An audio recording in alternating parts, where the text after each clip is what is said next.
te sigue, no podés ignorarlo. Es noticia, es debate. Es el tema del día, en Segundos Afuera. Y nos atienden esta mañana para desasnarnos, para informarnos un poco. Les decía, doctor Alejandro Ferreira, él es médico especialista en enfermedades infecciosas. Alejandro, bienvenido al Aire de K2, ¿cómo andás? ¿Qué tal? Buenos días, ¿cómo les va? Bueno, nosotros muy bien aquí tratando de informarnos. Vamos a tratar de emular una visita a tu consultorio para que nos cuentes un poco de qué va esta cuestión. Te cuento, tengo un familiar directo, afectado por esta, se llama nueva cepa, ¿está bien como lo presenté? ¿Es una forma nueva del COVID? Sí, es correcto. En realidad es una variación de las cepas preexistentes. Hoy en día con la disponibilidad de información, a veces la información se tergiversa y cada cual hace su interpretación. La variabilidad de la familia de coronavirus es muy grande, a tal punto que en el año 2019 hubo una variación, una modificación, y esa cepa se convirtió en el famoso SARS-CoV-2, para el cual muchos de nosotros no teníamos anticuerpos, entonces tuvo una forma mucho más agresiva de presentación.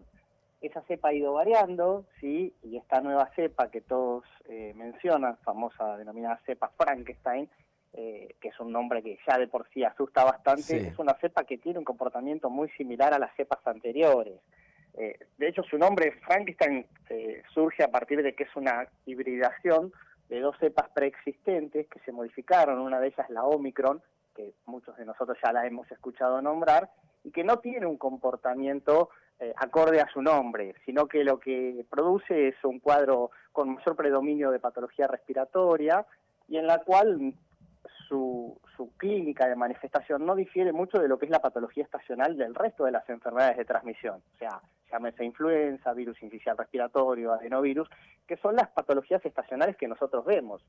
Y nosotros tenemos lo que se llama un seguimiento epidemiológico, que se publica semanalmente en lo que es el Boletín Epidemiológico Nacional, donde se hace el seguimiento de presentación de la patología respiratoria, tanto aquella que no reviste gravedad como aquella que reviste gravedad, y en el cual vemos que la presentación del virus SARS-CoV-2 se mantiene en un nivel muy bajo, similar más o menos a un 4%, que eso no ha cambiado en el último tiempo. Ok, pero sabes bien que cuando nosotros nombramos la palabra COVID o SARS-CoV-2, digo, un montón de nomenclaturas, claro, entramos en pánico y en terror, pero estamos hablando de un problema que causó 2,5 millones de muertes, claro, a nivel mundial, claro, según estadísticas de la Asociación Mundial de la Salud. O sea, en la Argentina 10 millones de casos, 130.000 muertos, entonces hay que ser muy precavido al mencionar ciertos términos, ¿sí? Okay. Nosotros escuchamos en la consulta diaria, tengo COVID,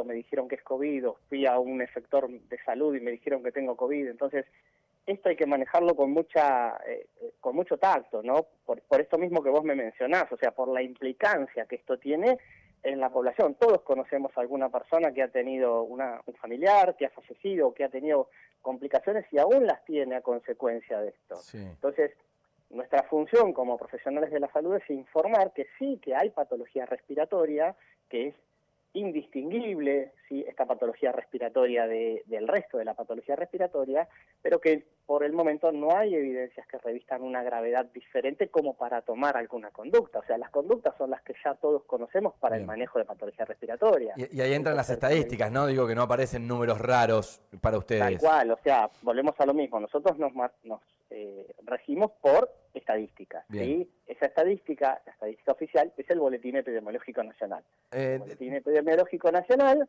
es una publicación que emite las autoridades sanitarias de nuestro país, donde se informan todos los reportes de patología respiratoria. Y en este caso, o sea, el último boletín, que comprende la semana del 3 de agosto al 9 de agosto, ¿sí?, no tuvo variación con respecto a lo que venía ocurriendo, o sea, una presentación de 13% de influenza, 11% de virus sincicial respiratorio, que el sincicial respiratorio junto con adenovirus son los que, por ejemplo, en niños producen las famosas bronquiolitis, ¿sí?, que son mucho más representativos que lo que es COVID, que se maneja aproximadamente en un 4% estacional, ¿sí?, similar a lo que venía pasando. Ok. Me meto con esta variante Frankenstein, que parece tan digamos, llamativa por su nombre y demás. Es la que deja a la persona sin voz, ¿no? Digamos que es uno de los síntomas. Los síntomas de compromiso foniátrico, o sea, disfonía, alteración de la tonalidad de la voz, dolor de garganta, un dolor que por ahí era más intenso que lo que habitualmente parecía, es lo que alertó, pero volvemos a lo mismo, o sea, más allá de la sintomatología, no tuvieron evidencia de complicación o de peor evolución que el resto de las variantes. Ok, bien. Te meto en el capítulo de vacunación, Alejandro. Estamos charlando con el doctor Alejandro Ferreira, médico especialista en enfermedades infecciosas. Viste que yo no sé si para ustedes sí o no, pero digo para los que manejamos un poco noticias, en algún momento se armó esta polémica de vacuna sí, vacuna no, que me parece que ya quedó en la antigüedad, pero sí se habla mucho hoy de las consecuencias de la vacuna y esas cuestiones. Metámonos en este año 2025, digo, ¿cuáles son las recomendaciones como para tratar de paliar estas infecciones y que no tomen una forma de gravedad? Las recomendaciones siguen siendo las mismas, personas de mayores de 65 años o con factores de riesgo asociados, ¿sí? O que tengan alguna condición de salud preexistente, llámese diabetes, hipertensión, enfermedades coronarias, trabajadores de salud que tenemos que vacunarnos. La indicación sigue siendo la misma, las vacunas se han ido modificando. Hoy en día en nuestro esquema nacional tenemos 3 vacunas disponibles, 2 de Moderna y una de Pfizer, las 3 de ingeniería genética recombinante, ¿sí? Ellas incluyen las últimas variantes, incluida la variante Omicron, y la indicación sigue siendo una vacuna cada 6 meses y aquellas personas que no tienen factores de riesgo, vacunación anual, como el resto de las vacunas estacionales. Ok, respecto a eso y referido a eso, y hablando de estadísticas, viste que se empieza a correr como el rumor en la ciudad, y esto es muy chico, nos enteramos todos muy pronto, de que hubo una faltante de vacunas antigripales. ¿Esto sigue siendo así o ya mejoró la situación? Sí, hubo en un principio, pero eso ya se restituyó a la normalidad. Ok, o sea, hoy si yo quiero ir a conseguir una antigripal, estoy en condiciones de aplicármela. Sí, es correcto. Bien, la forma de tratar de, digo, los síntomas son, me dijiste, bueno, la afonía y digamos que síntomas no solo es ese, sino también es malestar corporal, ¿cuál más? Claro, los síntomas son los generales que todos identificamos con los síndromes respiratorios, ¿sí? Fiebre, tos, odinofagia, que es dolor de garganta, ¿sí? Dificultad respiratoria, cefalea, dolores articulares, mialgias, son los síntomas generales que son indistinguibles de la patología respiratoria en general. O sea, repito, una influenza, un sincicial respiratorio o un coronavirus son indistinguibles uno del otro. Ok, bien. Nosotros no lo vamos a distinguir, quizás lo hacen después en el laboratorio, pero digamos que los síntomas son muy parecidos. Eso después se hace en el contexto clínico, o sea, para una persona que no tiene ningún antecedente de relevancia, es una persona joven y sana, el tratamiento es sintomático y control evolutivo. Si hablamos de una persona que tiene un riesgo de su salud por determinada condición, una enfermedad asociada o una persona mayor, las precauciones son mayores y quizá en esa persona sí sea necesario discernir, ¿sí? Si es una influenza, un SARS-CoV-2 o un sincicial respiratorio.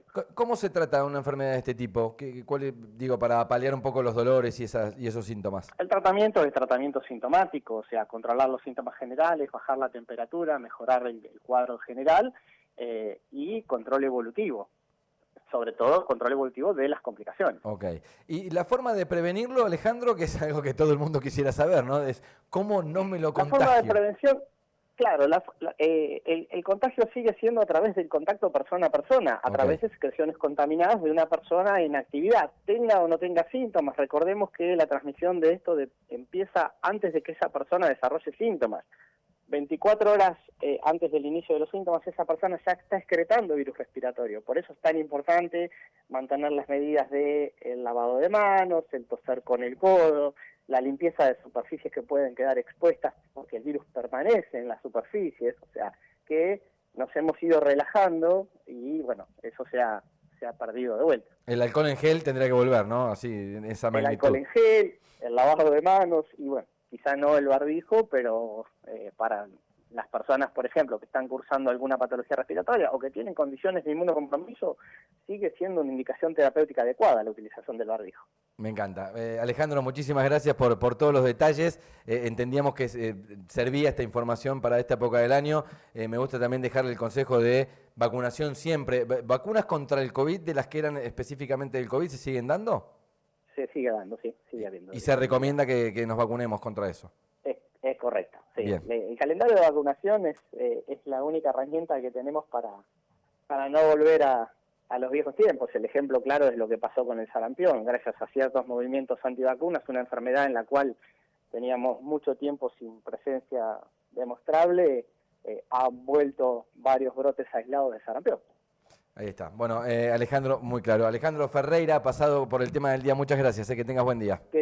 Igualmente para ustedes, un abrazo. Médico especialista en enfermedades infecciosas, Alejandro Ferreira, el tema del día. Hoy, sí, la variante de COVID, sí, 20 de agosto de 2025, repito la fecha, estamos hablando de esto. Ha aparecido esta nueva cepa que, bueno, ha ido mutando, porque se asocian dos formas de COVID, por eso se llama Frankenstein. Y la pérdida de la voz, que me parece que es un síntoma común que estuvimos percibiendo, sobre todo la gente que estaba sufriendo la enfermedad por esta época, ¿no? Como un síntoma distintivo. Claro, ¿no? exactamente. Por fuera de los que, como decía Alejandro, ¿no? Siempre se tienen, como fiebre, tos, dolores musculares. Me parece que no va a ser la última vez que estemos hablando del COVID que en todas charlemos, sus claro. variantes, ¿no? Como que el próximo invierno vamos a tener otra variante. No sé si tendrá que ver con una novela histórica, pero alguna variante vamos a tener nueva. Alejandro Ferreira fue el tema del día. Dejó un montón de tips interesantes para volver a escuchar esta nota.